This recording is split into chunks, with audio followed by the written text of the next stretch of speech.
வணக்கம். ஆகாஷ்வாணி புதுச்சேரி செய்திச் சுருக்கம் வாசிப்பவர் நாராயணசாமி. அஸ்ஸாம், கேரளம் மற்றும் புதுச்சேரியில் நடைபெறவுள்ள சட்டமன்ற தேர்தலுக்கான பிரச்சாரம் நாளை மாலையுடன் முடிவடைகிறது. இதனையொட்டி பல்வேறு அரசியல் கட்சிகளைச் சேர்ந்த மூத்த தலைவர்கள் தீவிர பிரச்சாரத்தில் ஈடுபட்டு வருகின்றனர். அஸ்ஸாமில் 126 தொகுதிகளுக்கும், கேரளத்தில் 140 தொகுதிகளுக்கும், புதுச்சேரியில் 30 தொகுதிகளுக்கும் வரும் வியாழக்கிழமை ஒரே கட்டமாக வாக்குப்பதிவு நடைபெற உள்ளது. இந்திய ரயில்வே தனது உள்கட்டமைப்பு முழுவதும் பாதுகாப்பு, சிக்னலிங் மற்றும் தகவல் தொடர்பை வலுப்படுத்துவதற்காக 1036 கோடி ரூபாய் மதிப்பிலான பல்வேறு திட்டங்களுக்கு ஒப்புதல் அளித்துள்ளது. அனுமதிக்கப்பட்ட பணிகளில் என்ஜின்களில் கவச் பொருத்துதல், ஆப்டிகல் ஃபைபர் கேபிள் நெட்வொர்க்கை விரிவுபடுத்துதல் மற்றும் பல்வேறு ரயில்வே மண்டலங்களில் பேனல் இன்டர்லாக்கிங்கை மாற்றுதல் ஆகியவை இதில் அடங்கும்.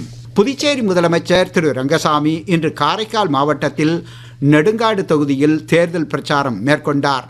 அத்தொகுதியில் என்ஆர் காங்கிரஸ் சார்பில் போட்டியிடும் முன்னாள் அமைச்சர் திருமதி சந்திர பிரியங்காவிற்கு ஆதரவாக பொதுக்கூட்டத்தில் உரையாற்றினார்.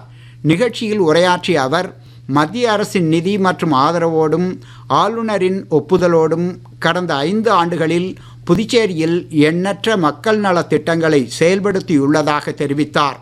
மேலும் முதியோர் உதவித்தொகை உயர்வு மற்றும் இலவச அரிசி உள்ளிட்ட திட்டங்கள் வெற்றிகரமாக செயல்படுத்தப்பட்டுள்ளதாக அவர் கூறினார்.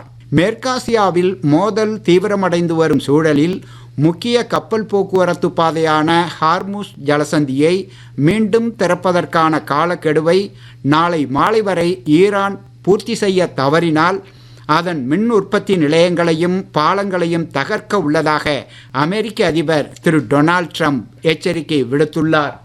இத்துடன் இந்த செய்திச் சுருக்கம் நிறைவு பெறுகிறது.